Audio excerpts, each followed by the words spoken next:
The call of the Hogs can be heard all the way to San Francisco. You're listening to Pod at the Palace with Curtis Wilkerson on Inside Arkansas. Good morning, everybody. Happy Friday and welcome into the Pod at the Palace. I'm your host, Curtis Wilkerson with Inside Arkansas. Today's episode is presented by Razorback Apparel. Just go to razorbacks.com and use code HOGSBY20 for 20% off your first purchase today. Hope everybody's doing well out there this morning. I'm coming to you late Thursday evening, actually. It's my anniversary with Michelle, and I took her out to Bella Vista to Lake Point for what very well may be our last public meal for quite some time, because this baby is ripe, man. Like, I put my ear to her belly earlier, and all I could hear was him saying, "Put me in, coach, put me in." He's ready, man. And at the restaurant, I don't know if you guys have been out there. It's awesome, man. Right out there on the water. Really, really good food. I would suggest making the drive out. Frankly, we go out there usually on my birthday or, anniversaries or whatever. We'll take the drive from Fayetteville to go over there. It's that good. We were at the restaurant, and Michelle, she thought she saw for a second Coach Cal. And I was like, "No, babe, you obviously don't listen to the Pod at the Palace, because otherwise you would know that he's not in town." Sheesh. Gosh, what are we doing? No, in all honesty, it was another day, right? With Cal Force One out on the trail, checking in on some of those 2026 targets, a lot like yesterday. And we'll talk about all of Arkansas's movements on the day. As Coach Cal made a trio of stops on his way back home to Northwest Arkansas, and 24/7 Sports, finally, we've been waiting for this. They updated their rankings for the 2026 class, so we can look at how legit evaluators of talent value Arkansas's top targets. So that'll be fun. Could some changes be come to the transfer portal window? Is 2K going to do the college basketball video game? And more importantly, are they going to do it right? Let's talk about it. Can't wait for the show day. It's going to be a good time. First, got to tell you, though, or just give a shout out maybe to our sponsors here at Inside Arkansas. Bet SARACEN. It's Arkansas's #1 sports betting app and your destination to start winning big money here in the natural state. Really cool promo that they have going on right now for new users. The first step, scan that QR code in the bottom corner of your screen and download the Bet SARACEN app. Second step, at registration, select the promo code option and type in Inside AR. It's Inside AR. You see it there on your screen, to unlock the no strings attached offer, where you can place a $25 real cash wager on any sports bet available on Bet SARACEN, anything. And after the wager settles, you're going to be rewarded with 5 $25 bets. That, my friends, is hard to beat. Check them out today. It's Bet SARACEN, Arkansas's #1 sports betting app. Okay, so where we left off yesterday from day one of the recruiting period opening up was, John Calipari had spent most of his day with Baba Oladaton and Jordan Smith Jr. out in the DMV, and then he flew down to Bradenton, Florida in the evening, home of IMG Academy. And Chuck Martin, he'd been out to see the Ratliff twins as well as Abdu Toure. You guys remember that. If you missed it, listen to yesterday's episode. We talked about a lot of things, okay? So Thursday morning, Cal stayed in Bradenton all morning, really. And we presume he visited with both Cole Clower and Chase Foster, the two IMG Academy targets there for the Razorbacks. Some high schools and prospects, they just love blasting out like all the coaches who were in to see him.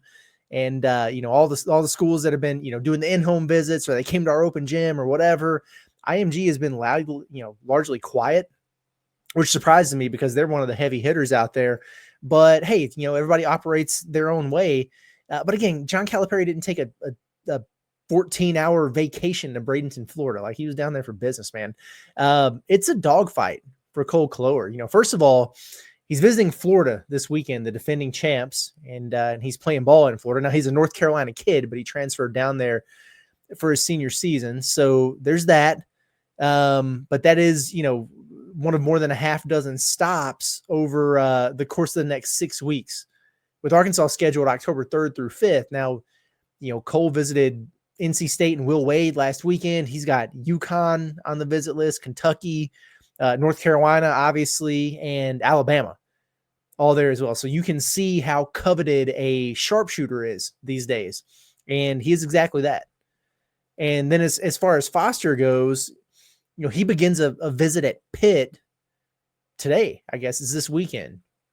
And he goes to Texas A&M next week. And then in October, he's got Oklahoma, Villanova, and Oklahoma State back-to-back weekends to start the month of October. So, from that list, you can look at it one of two ways. Like I see a bunch of opportunity for early tick for a player like Chase Foster, but I also see 5 schools that John Calipari and the Razorbacks could beat if they decided to prioritize and get it done. So we'll see what comes of that. From Bradenton, no, not to Fort Lauderdale for Caleb Holt. It was off to the ATL for Cal. Now, this isn't surprising necessarily. We alluded to it on Wednesday's show. I'm just not sure how fruitful it was. I guess time will tell. But Cal flew to Atlanta to Overtime Elite to visit with Tay Kinney. And look, it's not lost on me how some of these kids play the game. And, Kinney's people, they know how to play the game. I mean, it was no sooner than, Joe Tipton reported yesterday that, Kansas is really trending now and Arkansas and Miami have lost all the ground. Then Cal's pulling up to Overtime Elite to see him. You know what I mean? But look, Overtime Elite, it's an annual stop for Cal. It just is, man. He has a lot of his people there, a track record of getting kids from there, and they put on for him when he shows up. And it's no secret that Tay Kinney rocks with Cal. Like, that's real. But still, it doesn't really change that Kinney is an Adidas athlete who is just going to be heavily financially incentivized to attend an Adidas school for college. And Arkansas ain't one of those. So, at the risk of regurgitating too much, yeah, Kansas, Louisville, schools like that, sure. Now, is it notable that Cal pulled up? Of course. It speaks volumes when John Calipari comes to see you at your home or at your school. There's no doubt about it, no matter who you are. That's a big deal. He's not Mark Pope. He's not Eric Musselman. I'm not taking anything away from any of those guys, but they do the wide net approach, right? They're just out to see everybody. They're contacting everybody in the portal. They're setting up visits with every single player out there. There's more than one way to do this, but Cal operates a little bit differently. He's more selective. He's more pragmatic. And so when he's bringing you in for a visit or he's going to visit you, it means something. Period. So, yeah, it's notable that he went to visit Kinney. Can he pitch the whole bit about, to the Adidas guy, like, you're not going to be tripping over pennies on the way to 200 million? Of course. And he should. It's not like Arkansas wouldn't be able to take care of him in terms of NIL and rev share and everything like that. So you never just write something off when Cal is traveling to see a kid and while he has a visit on the books. But for me, at this stage with everything that we've heard and knowing that factor there with Adidas, that's a pretty big hurdle. So it's going to take Tay Kinney getting on campus for said visit and for Arkansas, to absolutely nail it for me to really be moved, I think, when it comes to the odds of him being a Razorback compared to some of these other places. That's just kind of where I'm at with that one.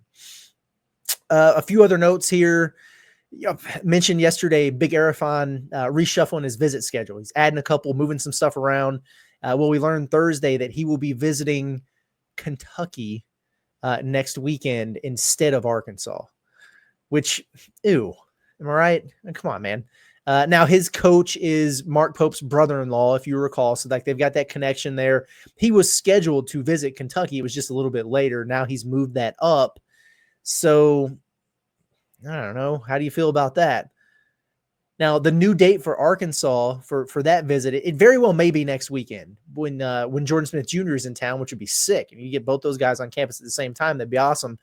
I followed up on that today, and I was told by someone in his camp that you kind of acknowledge like, oh, yeah, that is an interesting date, but it's not 100% set in stone just yet. So I think that probably might wind up being it, but until we get the thumbs up, I don't want to go crazy with it there. So we'll see. I hope that that's the case though, because the visit's already been moved once. Wasn't it supposed to be this past weekend, I think, initially? And then it wound up being 2 weeks later, or maybe it was the opposite, but now you've moved it for a second time and you don't want to push it back too far.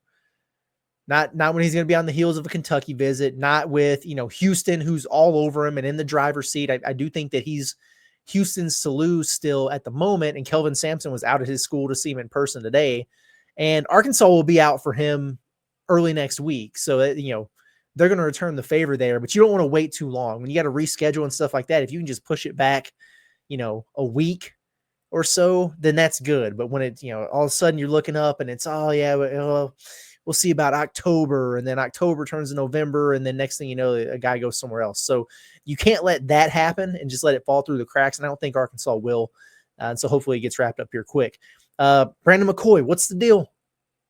Another very quiet day on that front. And it's just the way he prefers. It's just the way they're running his recruitment over there. Early last week, I think it was the first time we mentioned this weekend, September 6th, as the tentative visit date that we were given by two separate sources for McCoy to take a trip to Arkansas, and was told that again yesterday, if you recall the update here on the show. And I was like, okay, I hear you, but it's a pretty big deal to have zero national buzz. No, you know what I mean? And, I've not been told that this is not happening, but his camp still hasn't put out anything on it. And it's after 11 p.m. here on Thursday night. So we're ready for it if the wheels are up for Fayetteville, but it does feel, I guess it's fair to say it would be pretty rare for a player of his caliber to visit anyone. John Keller, you got Calipari of all people, included there, without the Tiptons of the world dropping a graphic on it. But I say that, and then again, would it be that surprising? Hell, Nelly Davis was the number one player in the transfer portal. He got in and out of Fayetteville on a visit without anybody knowing. Paolo Samido, you guys have seen the pictures. He's the largest human being in America, and he was able to get in and out of Arkansas with nobody knowing. So it actually wouldn't be the craziest thing in the world. So I've said it before, and I'll say it again with Brandon McCoy. Listen,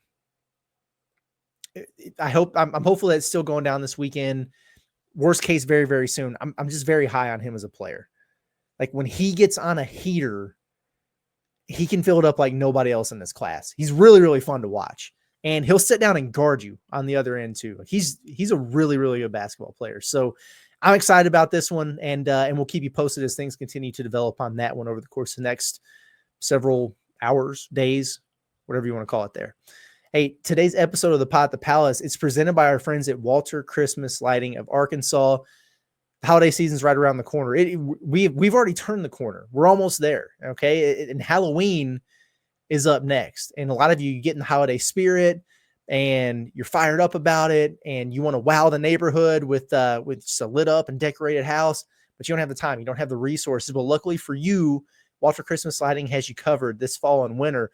If you're in Northwest Arkansas or the River Valley, you need to hit them up. They do a lot, okay? They make this very easy on you. They provide all the materials, any color, any pattern that you might desire there. They install the lights for you. They give you free maintenance throughout the holiday season, and then they come down and take it all down for you in January, so you don't have to worry about that. You don't have to be those people who still have Christmas lights up in March or something. And I've been those people before, I got to tell you. So, and if you sign up for Halloween lights, you're going to get your Christmas lights for 50% off as well. It's a really good deal. Text our guy Brett for a free estimate at 479-459-1380. Spoiler alert, me and Brett are already working up a master plan. We're going to get Casa Wilk to be so lit up that Brandon McCoy would be able to see us from his flight into town. That's what we're looking for here. It's Walter Christmas Lighting of Arkansas, your local holiday lighting experts. Okay, listen, sometimes you don't have time to get your house all decorated for the holidays. Other times you don't have time to be juggling insurance companies just to find the right coverage. You know what I'm saying? At OZK Insurance and Rogers, they make insurance simple. Again, as a 100% independent agency, they shop the entire marketplace to deliver the best combination of cost and coverage, saving you both time and money. Whether it's home, auto, boat, motorcycle, life, or commercial insurance, their friendly team has access to a wide range of flexible options designed just for you. They serve Northwest and Central Arkansas, including Bentonville, Centerton, Fayetteville, Little Rock, Hot Springs, Springdale, and beyond. So let OZK Insurance be the trusted advisor you never knew you needed. Start today with a free online quote at ozkinsurance.com or call 479-715-4200. It's OZK Insurance, protection made simple. All right, getting back to it here, guys. 24/7 Sports, they dropped their 2026 rankings update. Finally. And this is the one that we've been waiting for. You know, on 3, rivals. Listen, Shannon Terry's building a monster over there nationally with all their new additions. It's crazy. It's like every other day they're getting another national name. And so it's pretty cool to watch what they're doing, but they're really lagging behind right now in terms of scouts and evaluators for their hoops rankings. They don't have enough bodies over there right now. So for now, for my money, 24/7 Sports is the gold standard when it comes to basketball and hoops rankings. And, you know, Adam Finkelstein, Eric Bossi, Travis Branham, Deshaun London, Brandon Jenkins, those guys they're excellent. They do a really, really good job. They're thorough. They get it. They know ball. I like them. I've worked with them. Now, first and most importantly, we're going to talk about these rankings here. Major shout out, golf clap, if you will, to our man and soon to be Razorback JJ Andrews for getting his well-deserved 5th star and bumping up to number 11 nationally. Let's go, man. I love it. Listen, I'm so happy for JJ because, you know, this is an honor and it's the type of respect that he's earned through hard work and a lot of production and a lot of winning and a lot of success over the last several years. And it's just great to see a kid like that rewarded for all of his hard work, whether he's a Razorback commit or not. You know what I mean? So I'm really pumped for JJ Andrews. This is long overdue. And shout out to 24/7 for having their head on their shoulders and doing the right thing here. And JJ's safely in five-star territory, as you know, he's 11th out of 15 total 5 stars. So I'm happy for him. You know, the next stop is another state title and McDonald's All-American nod for JJ. And, you know, then he comes to the hill. So good on him, man. Pump for him. That made my day to see. It really did. And did I mention this? I think I forgot to mention it. Cal, the plane did make a stop in Little Rock, by the way, on the way back home to Northwest Arkansas after Atlanta, after he visited Tay Kinney. Like, wouldn't it be a nice gesture to pop in and congratulate your 5-star on a well-deserved honor? So very, very excited for JJ Andrews. Good on you, brother, man. You deserve that for sure. Okay, quickly through Arkansas's other targets here in the rankings update. Jordan Smith Jr., who Cal went to see Wednesday, he holds steady at number 2.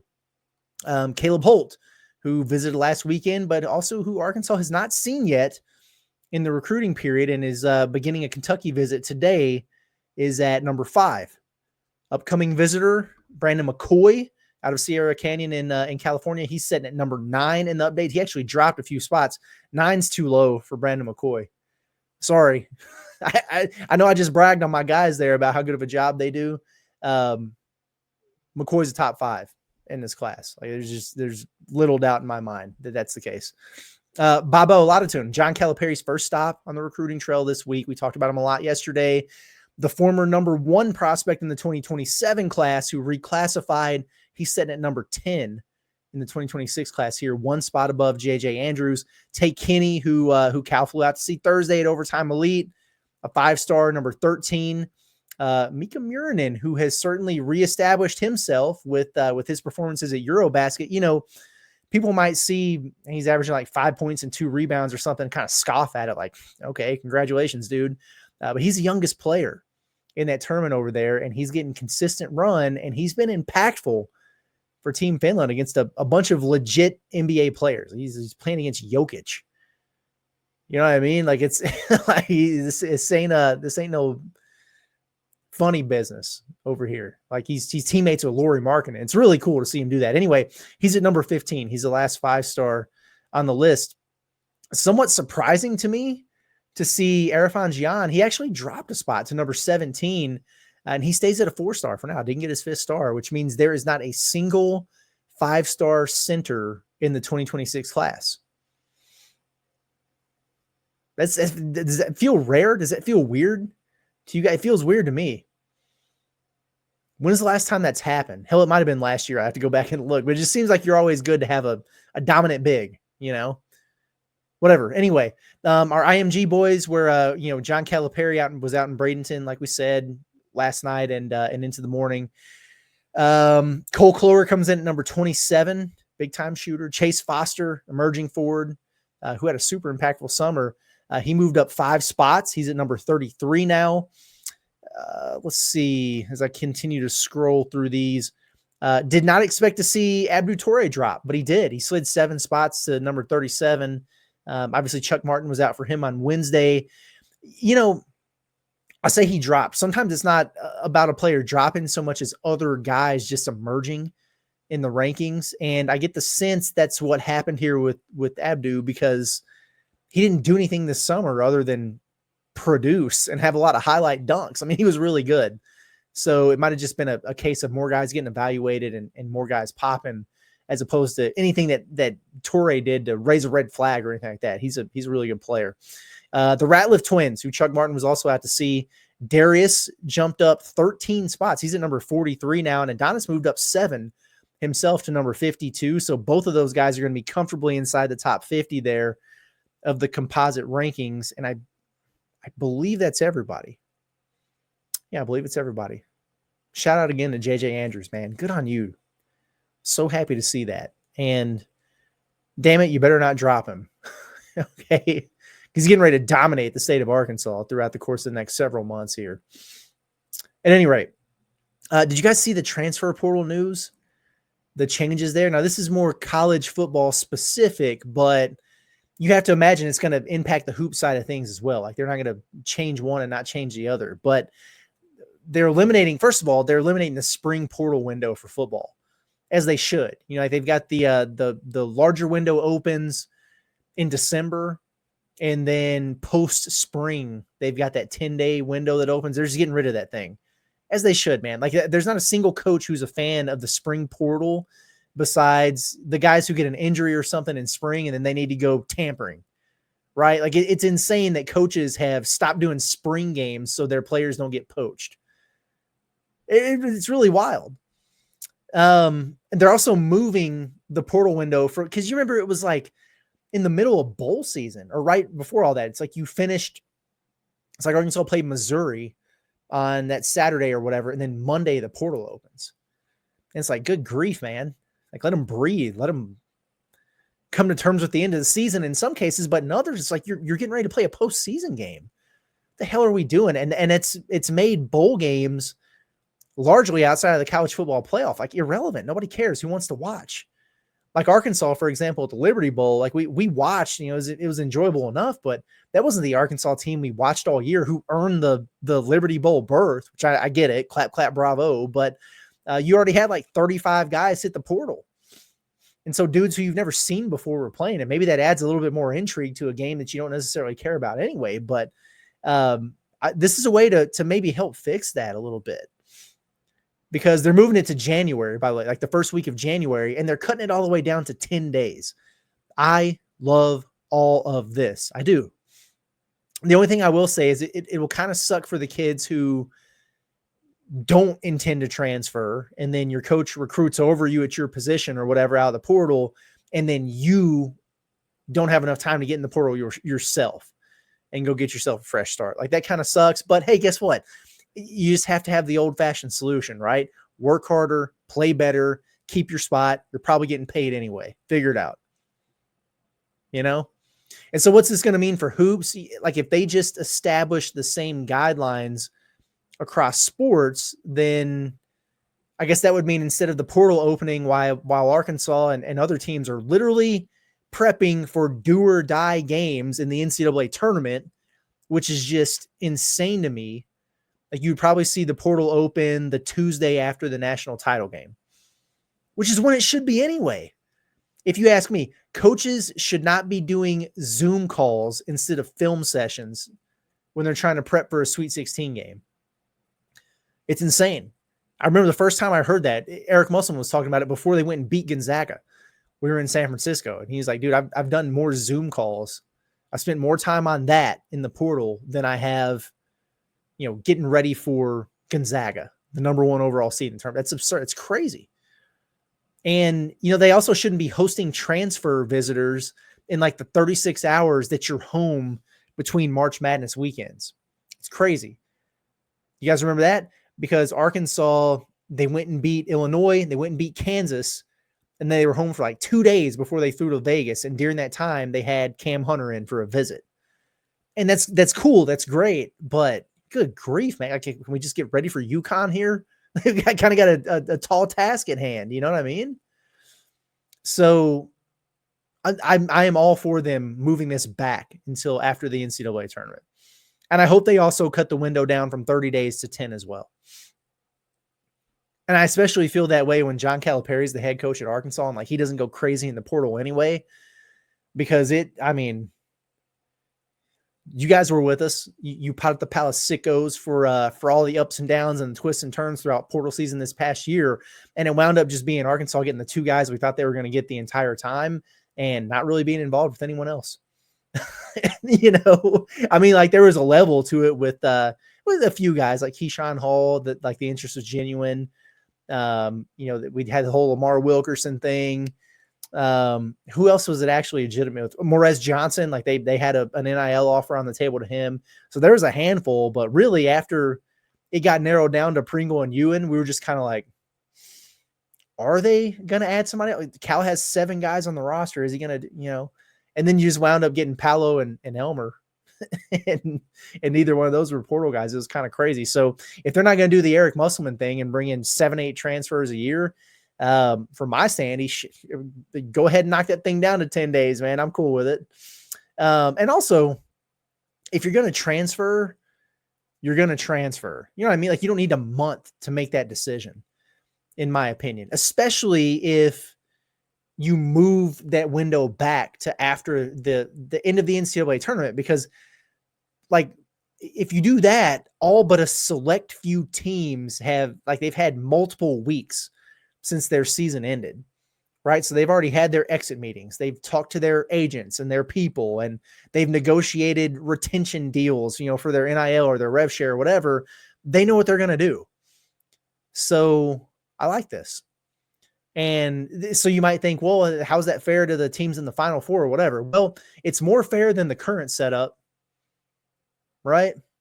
It's pretty easy to fall behind if you're going all the way to the end of the big dance. So I like this. I think John Calipari will like this. I think it's a step in the right direction. We'll see what it looks like for basketball, but notable moves in transfer portal in general. Lastly, before we get out of here, mentioned the other day that EA Sports college hoops, the hopes for that were drowning, and they have. But shortly after that became official, you know, I saw 2K released a statement saying that they are working on a college basketball experience that will feature more than 100 programs from across the country, from powerhouses to Cinderella stories. So that sucks, actually.